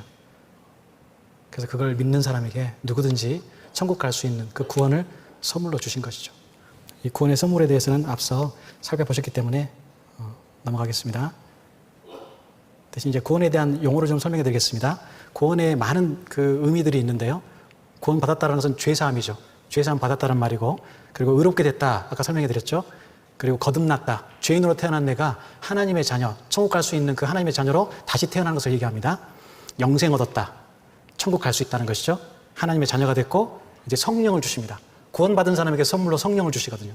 내 안에 새로운 다른 인격체가 들어오시는 거예요. 그리고 그리스도인이 됐다. 그리스도인이라는 뜻은 그리스도의 것, 예수님의 것이라는 겁니다. 이러한 것들이 구원에 담겨 있는 의미고요. 이제 이걸 좀 설명해 드릴게요. 구원은 선물이라고 말씀하시죠. 선물. 어떤 어머니가 아들이 갑자기 생각이 나가지고 그날 하루 종일 시간을 들여서 아들이 좋아할 것으로만 음식을 차렸습니다. 맛있게 차려놨어요. 학교 갔던 아들이 돌아왔습니다. 보더니 엄마 뭐 이렇게 맛있는 음식 차려놨어요? 오늘 무슨 날이에요? 물어보니까 아니 아무 날도 아닌데 단지 네가 생각나서 이렇게 너 좋아하는 걸로 차려봤어. 이거 맛있게 먹으렴 그래요. 엄마가 아들에게 원하는 게 뭐예요? 먹어라요. 먹어라. 그럼 아들은 어쩌면 돼요? 맛있게 먹으면 되죠. 아들이 와 엄마 정말 감사합니다 하고 맛있게 먹어요. 이것저것 야 정말 맛있다 하면서 막 먹고 있어요. 그거 보면 어때요? 어머니 마음 좋아요, 막 미워요. 좋죠. 그거 보면서 막 야 이 돼지 같은 자가 그만 좀 먹어라 막 이런 어머니 없잖아요. 그죠? 되게 마음이 좋아요. 그래서 절로 뭐라고 합니까? 아이고 우리 아들 착하네 그러잖아요. 뭐가 착해요? 지가 배고파서 먹고 있는데. 근데 그거 보면 어때요? 착하죠. 왜 착해요? 예, 내 마음을 알아주고 내 사랑을 받아주기 때문에 착한 거예요. 근데 어떤 아들은 돌아와서 이걸 보더니 엄마가 먹으라 그랬는데 아이고 엄마 뭐 이런 거 귀찮게 차렸어요. 저는 그냥 라면 끓여 먹을래요. 그러더니 한쪽 주방으로 가서 라면 혼자 먹고 있어요. 그거 보면 어때요? 마음이 어때요? 죽여버리고 싶죠 막. 왜 그래요? 그 아들은 자기 스스로 인생을 개척하면서 살고 있잖아요. 어머니의 힘에 의지하지 않고 스스로 라면 끓여 먹으면서. 근데 어때요? 밉죠? 왜 미울까요? 어머니의 정성과 사랑을 받아들이지 않기 때문에 미운 거예요. 구원도 똑같습니다. 예수님을 통해서 하나님이 이미 다 나를 구원해 놓으셨어요. 다 이뤘다 하셨어요. 그럼 어떻게 하면 돼요? 믿으면 돼요. 믿으면. 받아들이면 돼요. 아 그렇구나. 예수님이 십자가에 돌아가시면서 나의 모든 죄를 다 갚아 놓으셨구나. 제가 왜 소리 지는 줄 아세요? 가끔 주무시는 분이 이렇게 보여요. 제가 집회할 때 소리를 높이면은요 제 자매는 알아요. 아 누군가가 졸고 있구나. 죄송합니다. 중요하기 때문에 말씀을 드리는 거예요. 어떻게 하면 된다고요? 믿으면 된다니까요. 믿으면 되는 거예요. 믿는 거 어려워요? 쉬워요? 쉽습니다. 내 생각과 어떤 나의 가치관을 내려놓고 아 하나님께서 나를 위해서 이렇게 큰 사랑을 베풀어 주셨구나 받아들이면 되는 거예요. 어머니가 차려주신 그 귀한 음식을 맛있게 먹는 것처럼 하나님이 나를 위해 예비해 두신 그 구원을 예수님을 통한 십자가를 받아들이면 되는 거예요. 그게 믿음이죠. 그 믿음으로 난 천국 가는 겁니다. 그게 하나님 보시기에 착한 거예요. 그럼 어떤 사람이 나쁜 사람일까요? 안 믿는 사람이 나쁜 사람이에요. 아무리 착해도 자기 힘으로 이것을 믿지 않고 자기 행위로 천국 가려는 사람, 그게 악한 사람이라니까요. 그게 하나님 앞에 제일 나쁜 사람이에요. 자기 아들, 가장 소중한 독생자 예수님을 내주면서까지 나를 구원해 주셨는데 그걸 안 믿어요. 세상에서 가장 가치 있는 예수 그리스도의 피를 발로 밟는 것과 똑같다고 말씀하십니다. 예수님을 못 오가는 거예요. 이걸 안 믿는 것은. 그게 악한 거라는 거예요. 다른 게 악한 것이 아니라 연쇄살인범이 악한 게 아니고요. 하나님의 아들 예수 그리스도의 피를 발로 밟고 그것을 믿지 않은 게 가장 악하다는 겁니다. 예수님 십자가로 모든 죄가 다 사해졌습니다. 그런데 용서되지 않는 죄가 있어요. 어떤 죄일까요? 믿지 않는 죄예요. 다 천국 갈 수 있게 해놓으셨는데 그걸 안 믿는 거예요. 그 죄 때문에 결국 그 사람이 지옥을 가는 것이죠. 그 사실 내가 원해서 가는 겁니다. 하나님은 그걸 원하지 않으시는 거예요. 여기 나는 하나님 앞에 죄만 짓고 살았습니다. 그 죄는 반드시 값을 치러야 돼요. 죄의 삭은 뭡니까? 사망이에요. 그런데 예수님께서 나를 대신해서 나의 죄값을 치러주셨어요. 속전, 즉 나의 대속하는 그 죄값을 치러주셨습니다. 나의 대속물로. 그래서 하나님이 그 죄값이 치러졌다는 증거로 내게 영수증을 주셨어요. 그게 뭘까요? 성경이죠. 나는 성경 말씀을 배움으로써 나의 죄값이 이미 예수님의 십자가의 피로 치러졌구나 알게 된 거예요. 그걸 깨닫게 된 것이죠. 그럼 내가 가질 마음은 뭐예요? 나의 모든 죄값이 완전히 치러졌구나. 이제 나는 심판으로부터 완전히 자유롭구나. 하나님 감사합니다. 이게 구원받은 사람의 고백이에요. 어때요? 이 고백 하나님 앞에 다 하실 수 있으세요? 구원 받으셨어요? 천국 갈 수 있으세요? 네. 이제 나는 천국 갈 수 있다. 물론 손을 드는 게 구원받은 증거는 아닙니다. 하지만 입으로 시인하는 것도 하나님 앞에 나의 믿음을 확정하는 거예요. 정말 예수 그리스도의 피를 믿음으로 나는 이제 천국 갈 수 있는 하나님의 자녀가 됐다. 스스로 확증하신 분들 한번 조용히 손 한번 들어보세요. 네, 감사합니다. 내리시죠. 네. 다시 한번 말씀드리지만 네. 박수칠 타이밍이 애매하죠. 네. 이걸 박수받기 위해서 한 게 아니고요. 스스로에게 손을 든 게 사실은 구원의 증거는 아니라고 분명히 말씀드렸습니다. 손을 몇 번 들어도 내가 이것을 확실하게 믿지 않고 또 삶으로 구원받은 증거가 나오지 않는다면 사실은 그건 구원이 아닐 수 있습니다. 그게 중요한 게 아니지만 정말 내가 하나님의 은혜를 확실하게 알았다면 하나님께 나는 그 믿음을 표현할 수 있어야 되는 거예요. 다른 사람 앞에 나의 믿음을 나타낼 수 있어야 되는 겁니다. 그래서 손을 들어보시라고 얘기한 겁니다. 괜찮습니다. 혹시 손을 들지 않으셨어도 마음속에 아직도 이루어지지 않는 것이 있다면 계속 상담하시고 말씀을 들어보시면 되는 거예요. 하나님은 계속해서 은혜를 주십니다. 중요한 것은 내가 말씀을 들을 때 정말 구원받고자 하는 마음을 가지고 드려야 됩니다. 옆에 있는 딸이, 옆에 있는 며느리가 자꾸 귀찮게 하니까 그냥 얼굴 도장 찍는 식으로 말씀을 들으시면 절대 구원을 못 받으세요. 몇 번을 들어도 구원 못 받습니다. 또 이것을 머리로만 알고 하나님의 은혜에 합당한 삶을 살지 못하면 내가 받은 구원이 희미해집니다. 스스로 의심이 생겨요. 내가 정말 구원을 받았을까? 회개에 합당한 열매를 맺어야 되거든요. 그래서 앞서 설명해 드렸고요.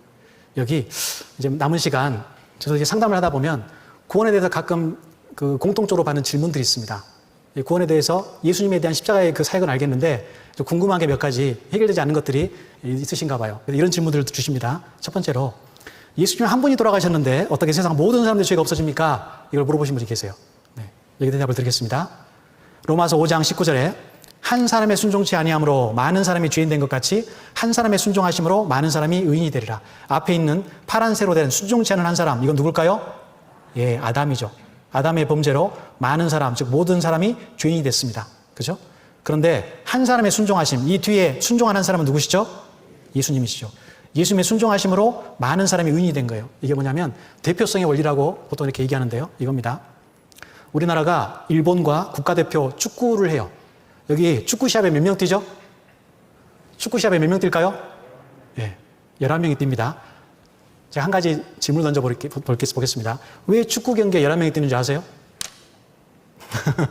이건 그냥 상식적으로 알고 계십시오. 19세기인가 영국에서 축구가 발달했는데 그때 기숙사에서 방대항전을 했대요. 근데 기숙사에 한 방에 11명이었답니다. 11명. 그래서 그때부터 축구를 11명이 했대요. 네. 그래서 11명이 뛰는 거예요. 봐보십시오. 축구 시합을 몇 명이 뛰어요? 11명이 뛰어요. 11명. 근데 왜 5천만 명이 나와서 응원을 하죠? 왜 이렇게 많은 사람이 전 국민이 거리에 나와서 응원하든지 TV를 보면서 계속 응원하죠? 왜 그러죠? 대표니까. 그죠? 그래서 그들이 이기면 누가 이긴 거예요? 대한민국이 이긴 거예요. 그들이 지면 누가 진 거예요? 네, 대한민국이 진 거예요. 왜 그렇습니까? 그들이 대표이기 때문입니다. 대표. 11명이 뛰지만 그들은 국가를 대표하는 거예요. 그들이 지면 국가가 지는 겁니다. 마찬가지입니다. 한 사람이 순종치 아니함으로 그 뒤에 있는 모든 자손은 죄인이 된 거예요. 아담 한 사람이 인류의 대표거든요. 죄인의 대표입니다. 그런데 한 사람, 완전한 의인인 예수 그리스도께서 하나님의 명령에 순종함으로 그 피로 우리의 모든 죄를 다 갚아주셨어요. 그럼 누구든지 믿기만 하면 의인이 되는 거예요. 아담은 모든 인류의 대표로서 범죄한 죄인의 대표입니다. 하지만 예수님은 이 땅에 의인으로 오셔서 내 대신 돌아가셔서 모든 의인의 대표가 되는 거예요. 그래서 예수님을 믿으면 나도 그 예수님의 공로로 하나님 앞에 의인이 되는 것이죠. 이해되시죠? 예. 한 사람이 모든 사람을 대신하여 죽었은즉 모든 사람이 죽은 거예요. 예수님의 죽음이 나의 죽음이 되는 것이죠. 또 예수님의 부활이 나의 부활이 되는 겁니다. 그리스도 안에서 모든 사람이 삶을 얻으리라.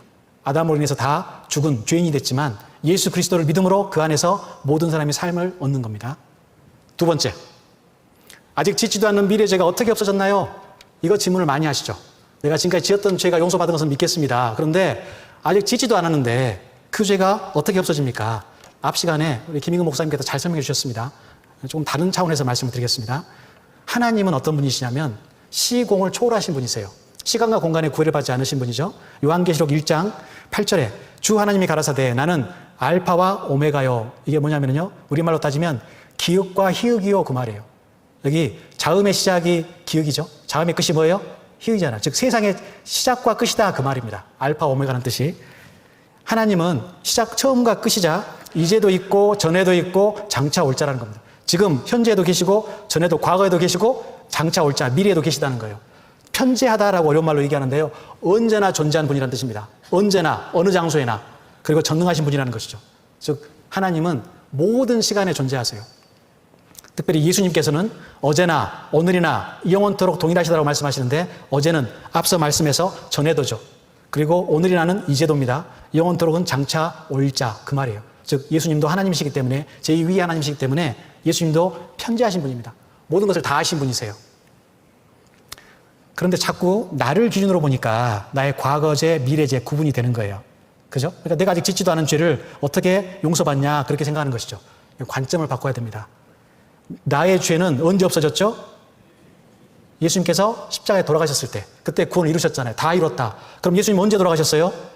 2000년 전에 돌아가셨습니다. 그럼 2000년 전에 돌아가신 예수님의 관점에서 볼 때 나의 과거죄는 예수님이 볼 때 과거죄예요, 미래죄예요? 미래죄잖아요. 2000년 후에 지을 미래죄입니다. 내가 볼 때는 과거죄지만. 어때요? 이 과거죄 없어졌는데 똑같은 미래죄인데 내가 앞으로 지을 죄는 안 없어져요? 이상하잖아요. 그죠? 예수님이 볼 때 다 미래죄예요. 이 죄나 내가 볼 때 과거죄, 미래죄지, 예수님이 볼 때는 다 똑같은 죄입니다. 앞에 죄가 없어졌으니까 당연히 뒤에 죄도 없어지죠. 그죠? 예수님의 기준으로 보셔야 돼요. 모두 미래죄고 다 없어집니다. 아시겠죠? 그리고 예수님이 십자가에 돌아가실 때 단번에 다 없어졌어요. 단번에. 성경에 많은 곳에 단번에 죄를 없앴다고 말씀하십니다. 여기 히브리서 7장 27절에도 저가 몇 번에요? 단번에 자기를 들여 이루셨습니다. 앞에는 대제사장, 구약시대의 제사를 얘기해요. 구약시대에는 날마다 제사를 드렸어요. 왜요? 앞으로 지을 죄를 해결을 못했거든요. 하지만 예수님은 그렇게 하지 않고 단번에 앞으로 지을 죄까지 한 번에 없애셨어요. 히브리서 9장 12절에도 염소와 송아지 피, 구약시대 제사죠. 그렇게 안 하시고, 이거는 자주 드려야 되잖아요. 그렇게 하지 않고 단번에, 한 번에 성소에 들어가셨느니라. 한 번에 모든 제사를 완결했다, 그 말씀이에요. 만약에 예수님께서 나의 죄를, 앞으로 지을 죄를 없애지 않으셨다면 예수님은 오늘도 오시고 내일도 오시고 매번 오셔야 돼요. 매번. 왜요? 나의 죄는 뭘로만 없어져요? 예수님의 피로만 없어지잖아요. 그죠? 그러면 예수님이 계속 오셔야 되는 거예요. 그렇게 안 하시려고 단번에 완전히 없애셨습니다. 그리하면 그가 세상을 창조할 때 자주 고난을 받았어야 할 것이로되, 그리하면이란 말은 예수님께서 앞으로 지을 죄까지 없애지 않으셨다면 그 말이에요. 그러면 자주 오셔야 돼요. 근데 그렇게 안 하시려고 이제 자기를 몇 번 해요? 단번에 제사로 드려 죄를 없게 하시려고 세상 끝에 나타나셨느라. 예수님께서 오셨을 때가 세상 끝입니다. 왜요? 이제 더 이상 죄를 위해 제사 드릴 필요가 없거든요. 그래서 세상 끝이라는 표현을 하는 겁니다. 구약의 계속법은 매년 드려야 되죠. 1년의 효력밖에 없기 때문이에요. 하지만 예수님의 십자가의 보혈은 한 번으로 영원히 효력을 갖고 있습니다. 예수님 제사가 바로 참 형상이기 때문이죠. 단번에 죽으셨습니다. 죄에 대하여. 많은 사람의 죄를 담당하시려고 단번에 들이심 받으셨고, 이 뜻을 좇아 예수 그리스도의 몸을 단번에 들이심으로 몇 번 들이셨어요? 단번, 한 번에 다 해결하셨다니까요. 성경 곳곳에 이 말씀을 하고 계시는 거예요. 유다서 1장 3절에도 단번에 주신 믿음의 도입니다. 일반으로 얻는 구원이고요. 특별한 구원이 아니에요. 누구나 다 믿으면 구원받는 겁니다. 그것을 단번에 주셨어요. 한 번 죄를 위하여 죽으셨어요. 더 이상 죄를 위하여 죽을 필요가 없습니다. 아시겠죠? 예수님이 십자가의 사역으로 우리의 모든 죄가 단번에 없어졌어요. 나의 과거죄 예수님이 가져가셨습니다. 그 심판을. 나의 미래죄도 다 가져가셨어요. 예수님 돌아가실 때. 나의 모든 죄를 다 예수님이 가져가셔서 나의 죄를 담당하시고 그 피로 영원한 속죄를 이루셨죠. 나의 과거죄뿐만 아니라 세상 모든 사람들의 모든 죄를 단번에 없애셨어요. 단번에, 한 번에. 더 이상 죄를 위해 제사 드릴 필요 있어요, 없어요? 없는 거예요. 나의 지은 죄, 지을 죄, 작은 죄, 큰 죄, 알고 지은 죄, 모르고 지은 죄, 마음으로 지은 죄, 행동으로 지은 죄, 생각나는 죄, 잊어버린 죄, 모든 죄를 단번에 없애셨습니다. 더 이상 예수님께서 해결해 주셔야 될 죄 있어요, 없어요? 없어요. 이렇게 믿으세요? 예수님의 피로 다 도말아 되셨어요? 모든 죄가 다 갚아지셨어요? 천국 갈 자신 있으세요? 그렇게 믿는 거예요. 다른 믿음은 없습니다. 다른 복음은 없어요. 오직 예수 그리스도를 믿음으로 천국 가는 거예요. 또 저희 죄와 저희 불법을 이건 내가 하나님입니다. 하나님이 다시 기억지 아니하리라 하셨으니 이것을 사하셨은즉 즉 나의 모든 죄를 사하셨은즉 다시 죄를 위하여 제사 드릴 것이 없느니라. 단번에 없애셨어요. 특별히 모든 기독교인들이 즐겨보는 그 교리서 중에 그랜드 주석이라는 게 있습니다. 여기 보면 이런 말이 있어요. 그 질의응답책에 구원받은 자는 과거 지은 죄만 용서받습니까? 답은 이렇습니다. 아닙니다. 만일 구원받은 자가 과거 지은 죄만 용서를 받았다면 현재 짓고 있는 죄나 미래에 지을 수밖에 없는 죄들은 해결되지 못하며 인간은 결국 죄인으로 남을 수밖에 없습니다. 즉 지금까지 지었던 죄뿐만 아니라 앞으로 지을 죄까지 모두가 다 용서해 주신 거예요. 어떤 분들은 영원한 속죄를 마치 이 교회에서만 얘기한다고 오해하십니다. 아니라니까요. 구원받은 모든 그리스도의 간증은 똑같습니다. 나의 지금까지 지었던 죄뿐만 아니라 앞으로 지을 죄까지 다 예수님이 십자가로 갚아줬다고. 여기 스펄전이라는 그 목사님이 계십니다. 설교의 황태자라고 불리신 분인데요. 이분 역시 영원한 속죄를 믿으셨어요. 이분도 구원 받으신 분이거든요. 그분은 예수님은 우리 모든 죄를 담당하셨거나 아니면 전혀 담당하지 않으셨거나 둘 중 하나입니다. 여기. 하지만 그분은 더 이상 속죄를 생각할 필요 없을 정도로 미래의 죄도 확실히 처리하셨습니다. 그러나 슬프도다 어떤 자들의 가르침에 따르면 신자들은 단지 부분적으로만 구원받고 나머지 부분, 미래죄입니다. 나머지 미래죄의 구원은 자기의 미래의 노력에 달려있다고 합니다. 이것이 복음입니까? 나는 그렇게 믿지 않습니다. 참된 신앙은 전체 구원을 위해 그리스도를 온전히 신뢰하는 겁니다. 여러분 어떻게 믿으세요? 온전하게 그리스도를 믿으세요? 반틈만 믿으세요? 온전하게 믿는 거예요. 그게 구원받는 믿음입니다. 절반 믿는 것은 그리스도를 안 믿는 거예요. 다 이뤘다가 아니라 덜 이뤘다를 믿는 거예요. 그러니까 열심히 교회 다녀도 천국 갈 자신이 없는 겁니다. 자기의 행위에 의지하니까. 아무리 노력해도 교회에서 태어나고 교회에서 살고 교회에서 죽어도 예수 그리스도를 믿지 않으면 전적으로 그분의 십자가의 공로를 완전히 믿지 않으면 절대 천국에 못 갑니다. 저희 교회가 선교를 담당하고 있는 나라가 파키스탄이 있습니다. 저기 하남교회 광주 하남교회 신창호 목사님께서 담당하고 계시고 저도 2015년부터 선교를 가고 있습니다. 광주교회에서는 제가 담당하고 있는데요. 제가 가기 전에 카라치에 있는 한 목사님이 와서 우리 어르신들이 들은 똑같은 성경 강의를 듣고 구원을 받으셨어요. 근데 그분의 간증이 뭐냐면 나는 지금까지 예수님이 내 지금까지 지었던 죄만 갚기 위해서 십자가에 돌아가셨다 이렇게 믿었다는 거예요. 근데 한국 팀이 와서 전해준 성경 강의 말씀을 들어보니까 내가 앞으로 지을 죄까지 다 용서받았구나 그걸 알았다는 겁니다. 그 간증 한번 들어보시죠. 좀 키워주십시오 목소리를. My first time is here. Before the seminar, I believe that Jesus Christ crucified, but only for past sins. 자기 과거죄만 위해서 돌아가셨다고 But when 믿었다. I 말씀 듣기 전에. learned here, 근데 이 then 세미나를 I know 들으면서 when Jesus stretched 이제 자기 his 몸을 표현하는 arm 거예요. like this, Jesus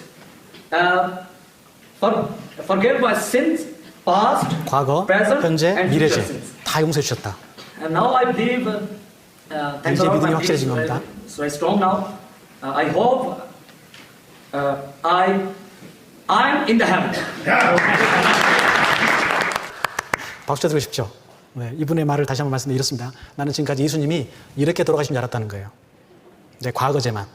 근데 한국 선교팀의 성경에 들어보니까 예수님이 내 과거죄, 현재죄, 미래죄까지 완전히 다 사했다 이렇게 믿는다는 거예요. 이분 이날 구원 받으셨습니다. 목사였어요. 이슬람교를 믿는 무슬림이 95%를 차지하는 파키스탄에서 어쨌건 명목상이지만 기독교인으로 살던 사람이에요. 근데 복음을 들을 기회가 없었습니다. 그래서 그때 복음을 듣고 구원을 받은 거예요. 여러분, 구원은 단번에 받는 겁니다. 오랫동안 신앙생활을 했다고 해서 받는 게 아니에요. 단번에 예수 그리스도의 십자가의 보혈을 믿음으로 나의 모든 죄가 영원히 사해졌다. 그걸 믿음으로 구원을 받는 거예요. 다른 질문이 또 있습니다. 그래도 앞으로 죄를 짓지 않아야 천국 가지 않을까요? 가끔 어르신들 상담할 때 힘이 빠질 때가 있습니다. 어르신 상담 한참 하고 나면 막 박수 치고 좋아하세요. 아, 그래요. 예수님이 내 죄를 위해서 십자가에 돌아가시면서 모든 죄를 사해주셨다니까 너무 감사하네요. 예수님 감사합니다. 막 좋아하세요. 넌지시 한번 여쭤봅니다. 우리 어머님, 어르신, 그럼 만약에 내일 죄를 지면 어떻게 될까요? 그럼 그분이 당황하세요. 뭔가 좀 불안감이 들어옵니다. 그걸 뭐라고 하시냐면요. 딱 생각하시다가 결연한 얼굴로 이렇게 말씀하십니다. 이를 이렇게 딱 다물면서 내가 다시는 죽어도 죄를 안 지을라요. 점점 좌절감이 들죠. 물론 그런 마음은 좋습니다. 그런데 죄를 안 짓고 사실 수 있나요? 그랬더니 내가 지금까지는 예수님 몰랐으니까 죄를 안 짓고 살았어도 앞으로는 절대 죄를 안 질라요. 그렇게 말씀하세요. 그러면 어머니 혹시 지금 길 가다가 누가 어깨로 밀고 가는데 미안하다고 말 안 하거나 발을 밟았는데 사과도 안 하거나 아들이 며느리가 몇 날 며칠 전화도 안 하고 찾아주지도 않으면 그 미운 마음 들지 않겠어요? 그분이 아들을 미워했거든요. 근데 그 생각해 보시더니 아 그래요 저도 그 죄 지을 것 같은데 얘기하세요. 그래요 앞으로 죄 지으시잖아요. 그럼 그거 어떻게 돼요? 그럼 지옥 가겠는데? 그럼 힘이 다 빠져버려요. 처음부터 다시 해야 되거든요. 그렇게 믿는 것은 사실은 온전하게 믿는 게 아니죠. 앞으로 내가 죄를 짓지 않아야 천국에 갈까요? 어떻게 생각하세요? 아닙니다. 물론 죄를 짓지 않으려고 노력해야 됩니다. 하지만 내가 서로 앞으로 사는 동안에 죄를 짓는다고 해서 그 죄 때문에 지옥 갈 심판은 받지 않아요. 왜 그럴까요? 내가 예수를 믿음으로 나의 신분이 바뀌었기 때문에 그래요. 신분이.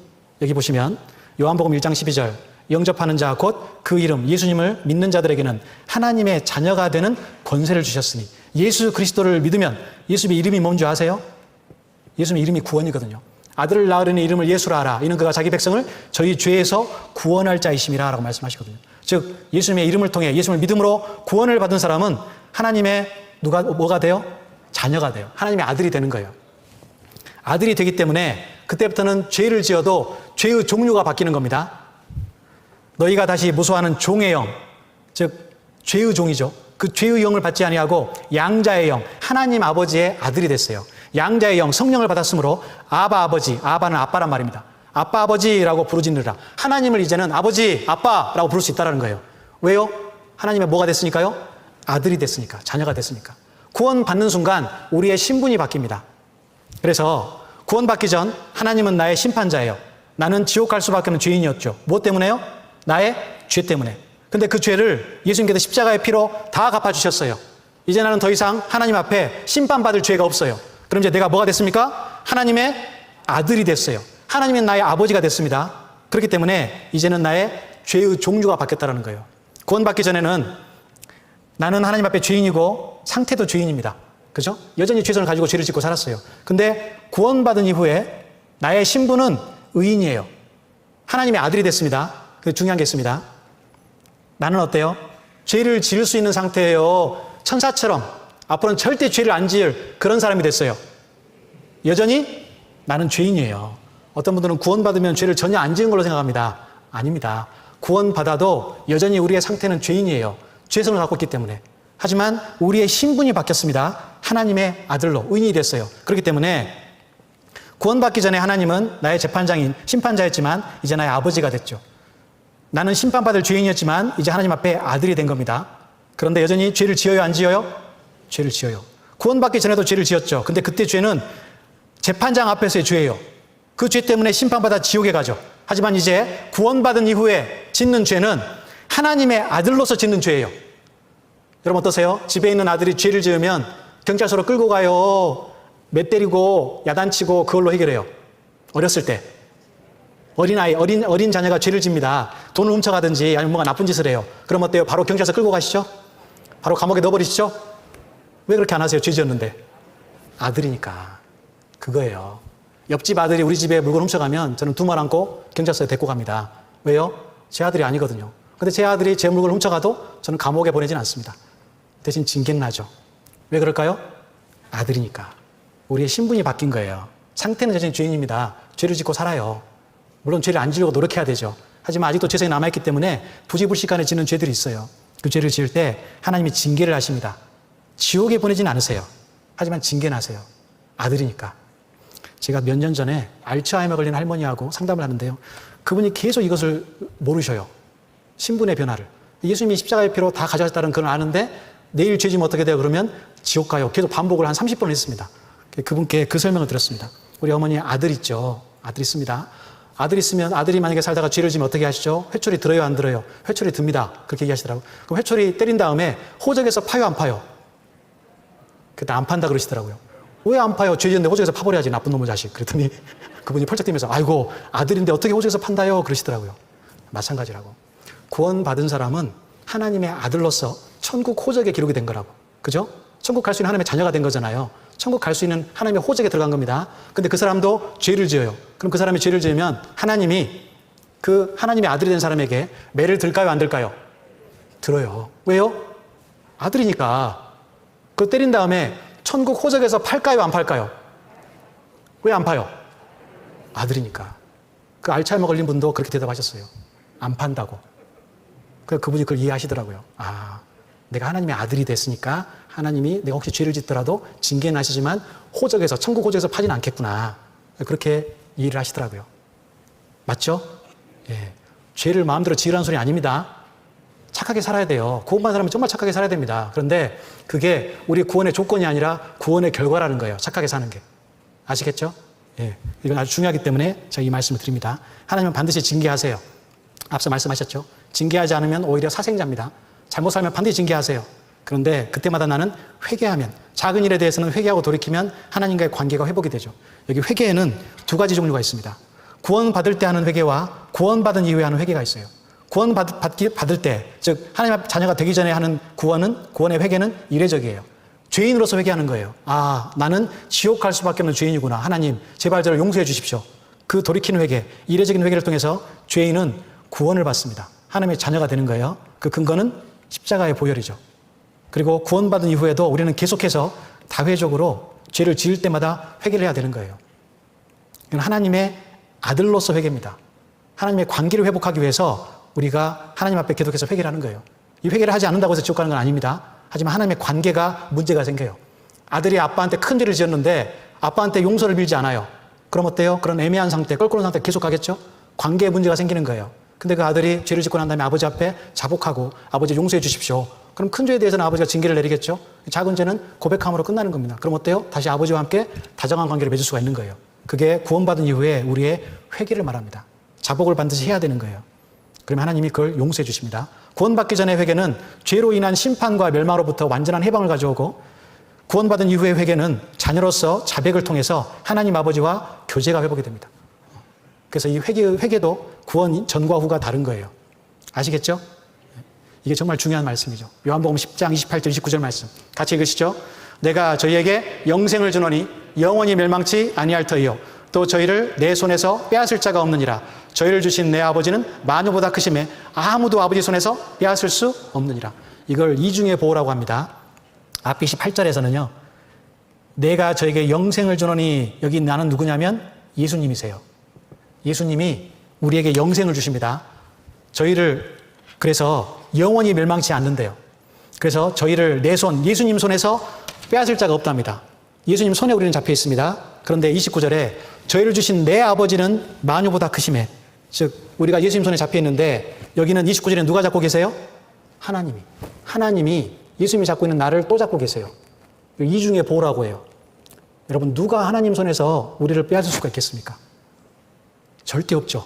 어느 누구도, 어떤 존재도 우리를 하나님께서 빼앗을 수 없는 거예요. 그래서 한 번 구원받은 사람, 정말로 진실되게 예수 그리스도의 십자가의 보혈을 인격적으로 믿고 하나님 앞에서 거듭난 사람은 절대 멸망하지 않습니다. 절대 멸망하지 않아요. 이걸 잘못 가르치는 교단이 있습니다. 구원받고 난 다음에 잘못 살면 이뤄진다고. 하나님 말씀을 그건 오해한 거예요. 다시 한번 말씀드립니다. 구원받은 이후에 착하게 살아야 돼요. 근데 그거는 구원의 조건이 아니라 뭐라고요? 구원의 결과라는 거예요. 내게 성령을 주셨기 때문에 이제 새로운 삶을 살게 해주세요. 이런 말씀을 드리면 또 이런 질문을 하십니다. 아, 그럼 앞으로 마음대로 지짓고 살아도 되겠네요? 실제로 이런 복음 말씀을 전하면 어떤 다른 교단에서 우리 교회를 비난하는 사람들이 있어요. 야, 저 교회는 구원받으면 마음대로 죄 짓고 살아도 된다고 가르친다. 이렇게 얘기해요. 완전 억지설이죠. 여러분, 저도 구원받은 이후에 교회에서 한 번도 떠나본 적이 없지만 한 번도 교회에서 이런 말씀을 가르친 걸 들어본 적이 없습니다. 어떻게 마음대로 죄 짓고 살아요? 만약에 그 사람이 구원받았다고 하면서 마음대로 죄 짓고 산다면 아무런 생활의 변화도 없고 여전히 똑같은 삶을 살고 있다면 그건 사실은 구원 안 받은 증거예요. 그죠? 누가 그렇게 말씀하세요? 하나님이 그렇게 말씀하십니다.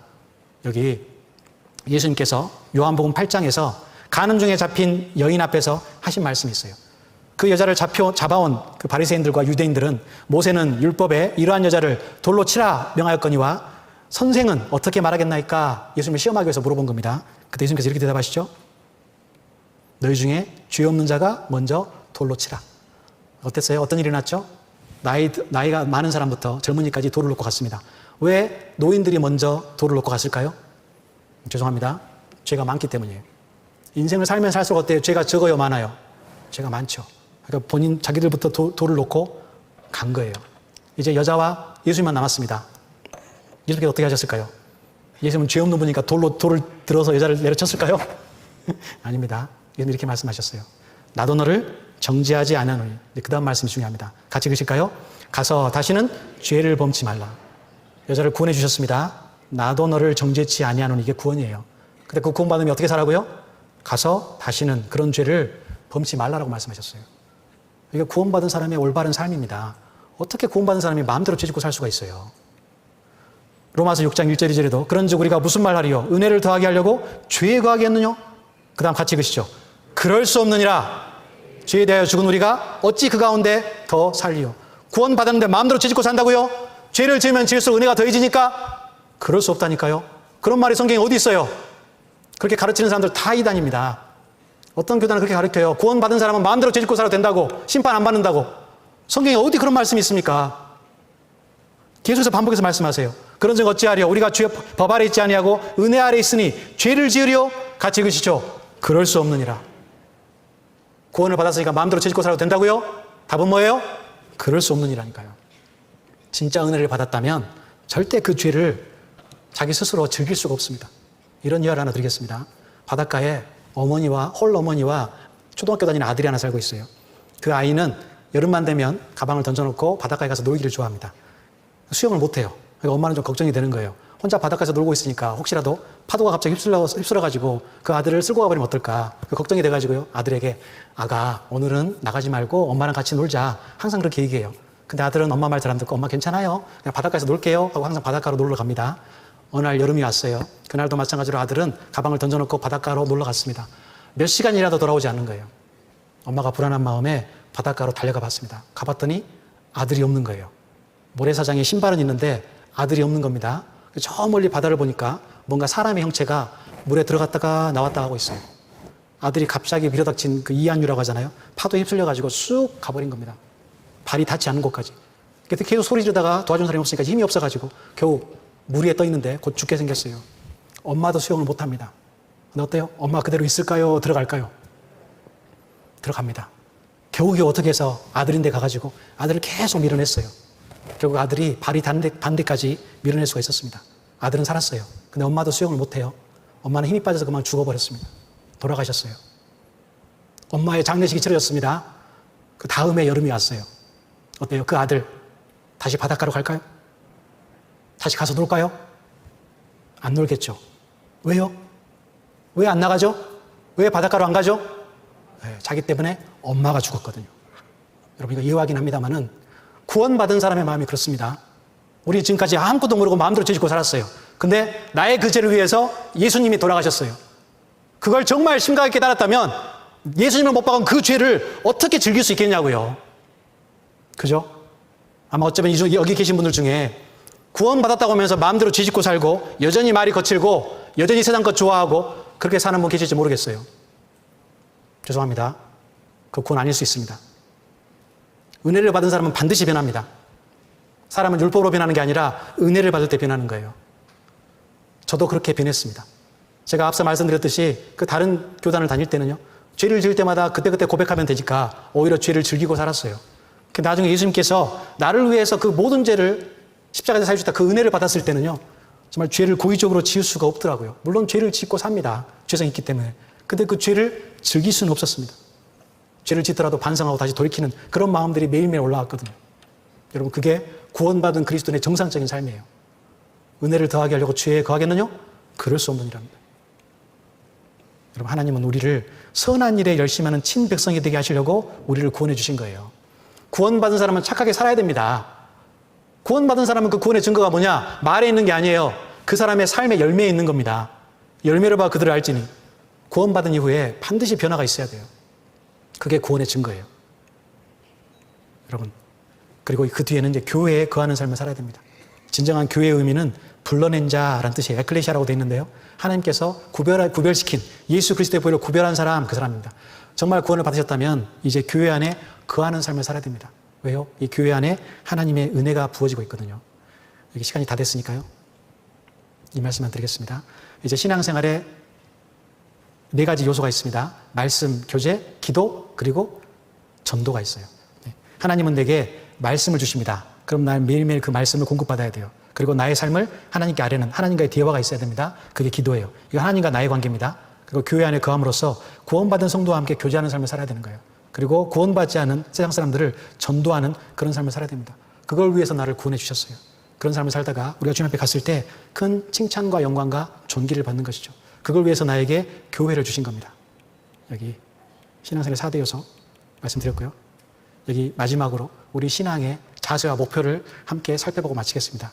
에베소서 4장 15절 말씀인데요. 여기 괄호에 있는 것은 빼고 앞에 있는 것만 같이 읽으시죠. 오직 사랑 안에서 참된 것을 하여 범사에 그에게까지 자랄지라. 그는 머리니 곧 그리스도라. 오직 사랑 안에서, 주님의 사랑이 있는 교회 안에서입니다. 구원받은 무리 가운데서 참된 것을 하여 이제는 행해야 되는 거예요. 구원받기 위해서 우리의 행위는 아무 의미가 없습니다. 구원의 조건으로는. 하지만 구원받은 이후에 반드시 선한 삶을 살아야 되는 거예요. 몸을 쳐서 복종시키는 삶을 살아야 됩니다. 나의 육신을 쳐서 복종시키는 그리스도인다운 삶을 살아야 되는 거예요. 그리고 범사에 그에게까지, 예수님에게까지 자라야 되는 거예요. 이게 신앙의 성장이죠. 신앙은 반드시 성장해야 되는 거예요. 작년과 올해가 다르고 올해와 내년이 달라야 됩니다. 여러분, 생명의 특징이 뭡니까? 생명의 특징은 자라는 거죠.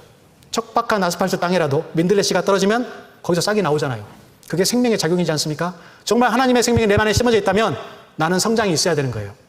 작년과 올해가 똑같고 올해와 내년이 똑같은 그런 신앙은 사실은 그거는 가라지가 아닌지 살펴봐야 된다는 것이죠. 우리는 성장해야 됩니다. 그걸 위해 우리를 구원해 주셨거든요. 그리고 그는 머리니 곧 그리스도라. 우리는 예수 그리스도를 닮을 때까지, 그때까지 몸을 쳐서 복종시키는 삶을 살아야 됩니다. 이 모든 것을 가능하게 해주신 것이 바로 주님의 몸된 교회입니다. 우리 어르신들 정말 언제나 항상 교회 가운데서 머무는 삶을 살고 계신 줄 잘 알고 계십니다. 이번에 구원을 받으신 분들 정말 축하드리고요. 하나님께서 기뻐하시는 그 거룩한 삶을 위해서 주님의 몸된 교회 가운데서 항상 말씀을 배우고 매일매일 그리스도인다운 삶, 그 가운데서 항상 평강을 누리는 귀한 삶을 사셨으면 좋겠습니다.